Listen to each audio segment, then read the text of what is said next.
Presiden Pak Dirjen Kepemimpinan Indonesia dalam ASEAN 2023 ini juga sebagai momentum untuk menjawab tantangan kesenjangan digital di kawasan Asia Tenggara. Kemenkominfo ini juga memiliki untuk mendorong begitu Pak agar posisi Indonesia ini dapat maksimal untuk potensi keketuaan digital ASEAN. Seperti apa Pak dukungan? Iya, jadi memang agak berbeda antara KTT ASEAN ke-43 atau juga yang ke-42 ya dengan G20. Ya di G20 ada namanya Digital Economic Working Group, Digital Economy Working Group, DEWG, dan focal pointnya itu adalah Kominfo.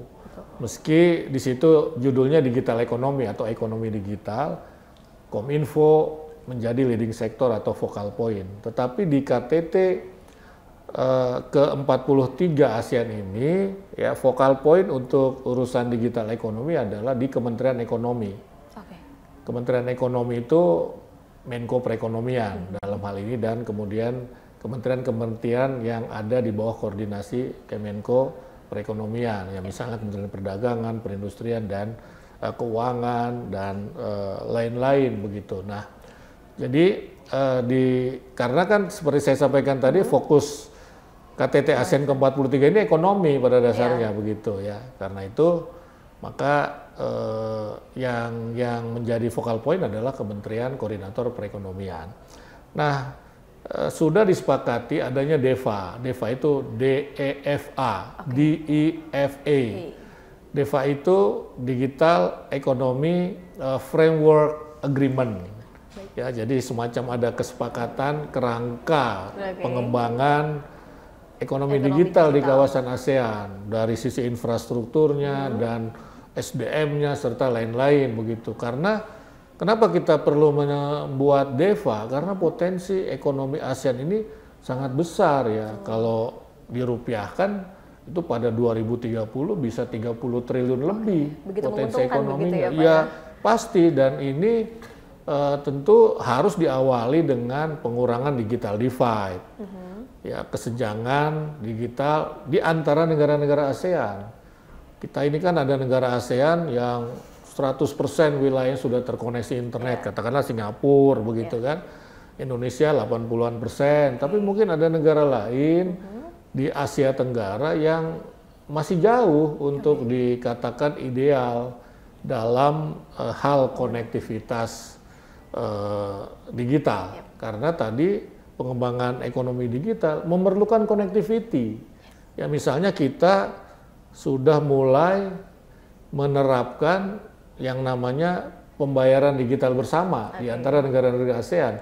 Jadi KRIS kita itu bisa dipakai di Malaysia, di Singapura, betul. Ya, Pak, ya? Itu kan tidak bisa kita lakukan kalau tidak ada infrastruktur internet kan, begitu. Nah karena itu perlu pemerataan infrastruktur internet di seluruh negara ASEAN. Baik, sehingga dukungan yang dapat Kementerian Kominfo berikan ialah dengan memberikan infrastruktur. Untuk negara kita. Tentu kita bisa saja membantu negara lain, ya misalnya Timor Leste, walaupun belum menjadi negara anggota secara resmi, negara anggota ASEAN, tapi kita perusahaan BUMN kita yang bergerak di bidang telekomunikasi itu sudah bekerja di Timor Leste sejak lama bahkan begitu.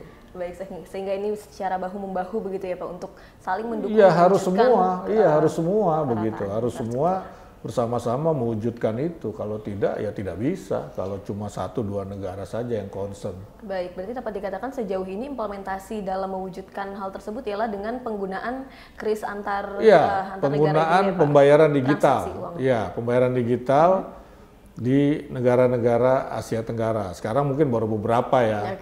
Indonesia, Malaysia, mungkin Singapura begitu ya. KRIS-nya Indonesia itu bisa dipakai. Sebaiknya nanti sistem pembayaran digital Singapura apa namanya juga bisa dipakai di Indonesia begitu. Bahkan kemarin dalam acara OJK begitu ya Pak yang menghadapi inklusivitas tersebut begitu sudah mulai bisa dicoba begitu Pak menggunakan KRIS dengan untuk mentransfer ke negara lain gitu dan langsung terkurasi antara mata uangnya begitu Pak. Oke, kita juga dalam penyelenggaraan KTT ASEAN ini tidak terlepas dari adanya fasilitas media center yang tengah kita rasakan saat ini begitu Pak. Sejauh ini apakah mungkin sudah ada masukan dari para jurnalis begitu Pak mengenai penyedia Iya, fasilitas ini? Kalau yang saya dengar mereka mengomentari ini baik, megah begitu kan, dengan fasilitas yang sangat memadai, yang membantu ya atau memudahkan tugas-tugas jurnalistik teman-teman media. Ya kita siapkan working space yang luas dengan 240 PC, tapi yang tidak ada PC-nya kita koneksikan dengan bisa laptop ya, kemudian jaringan internetnya 10 GB per second, Gbps, begitu 10 Gbps, ada dining room, ya ada press conference room, lengkap gitu ya Pak lengkap, ada klinik bahkan ada relaksasi, kursi pijat. Kita siapkan juga media booth buat media-media yang membutuhkan media booth. Saya lihat media-media asing yang banyak memerlukan media booth begitu. Jadi saya kira ya ada musola juga, toilet, bahkan ada juga toilet mobile toilet, portable toilet yang bisa dipakai untuk mandi. Kita siapkan itu kontribusi PUPR, Kementerian PUPR. Bahkan ini juga sudah terlihat adanya pengawasan frekuensi radio begitu ya Pak? Oh iya, iya harus kita amankan frekuensi radio. Ada 2 yang harus kita amankan, frekuensi radio, juga kemudian jaringan internet kita, cyber kita harus diamankan. Ya, frekuensi radio diamankan oleh SDPPI. Ya, balmon kita, balai monitoring itu terus memonitor, dan untuk keamanan cyber itu ada PDSI dan BSSN.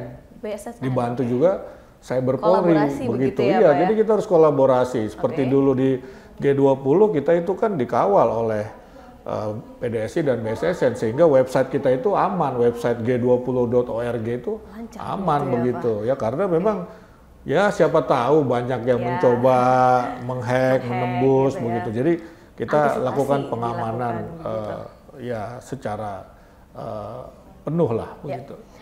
Pak Dirjen, terakhir mengenai pelaksanaan penyelenggaraan KTT ASEAN ke-43 tanggal 5 esok, kegiatan yang akan dilakukan pada esok hari, apakah mungkin ada sambutan atau bersama? Ya, ada pembukaan tentu oleh Presiden Jokowi. Ya, kemudian juga ada speech para head of state ya atau head of delegate. Ke-11 negara ASEAN ini hadir ya Pak? Iya, ke-11 negara ASEAN ini, ke-10 negara ASEAN plus Timur Leste, karena Timur Leste masih dalam proses. Ya, kemudian juga ada tadi negara-negara lain, ada Amerika, yang plus-plus tadi itu Cina dan beberapa negara lain, terus organisasi internasional begitu. Nah, besok juga itu ada pembukaan atau peresmian ASEAN Indo-Pacific Forum di Hotel Mulia. Nah, ASEAN Indo-Pacific Forum inilah yang nanti akan menghasilkan sesuatu yang sifatnya konkret dari KTT ke-43 ASEAN. Tadi di spirit keempat ya, kita ingin menjadikan Indo-Pasifik kawasan yang damai, ya stabil, ya sehingga kita bisa melakukan kerjasama ekonomi yang konkret, misalnya dalam bentuk investasi atau bentuk kerjasama lainnya. Jadi ini sangat konkret. Orang kan sering bertanya begitu ya. Ini event-event internasional itu apa sih yang bisa dirasakan oleh masyarakat hasil konkretnya? Nah, lewat ASEAN Indo-Pacific Forum itu antara lain ya, bukan satu-satunya.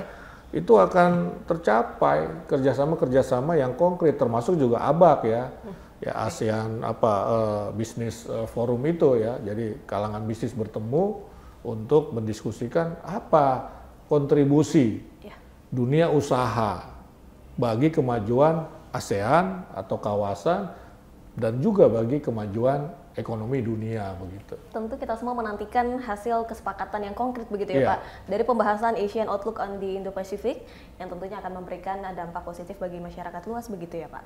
Terima kasih banyak Pak Dirjen atas waktunya dalam juru bicara hari ini Pak. Sama-sama Bilkis. Doakan sukses selalu KTT ke-43 ASEAN dan memberikan dampak untuk masyarakat. Terima kasih banyak Pak Dirjen. Dan pemirsa, demikian perbincangan kami bersama dengan Dirjen IKP Kemenkominfo Republik Indonesia, Bapak Usman Kansong. Saksikan terus juru bicara setiap hari Senin pukul 20 waktu Indonesia Barat. Dan saya Bilkis Abdullah pamit dari hadapan Anda. Terima kasih, selamat malam dan sampai jumpa.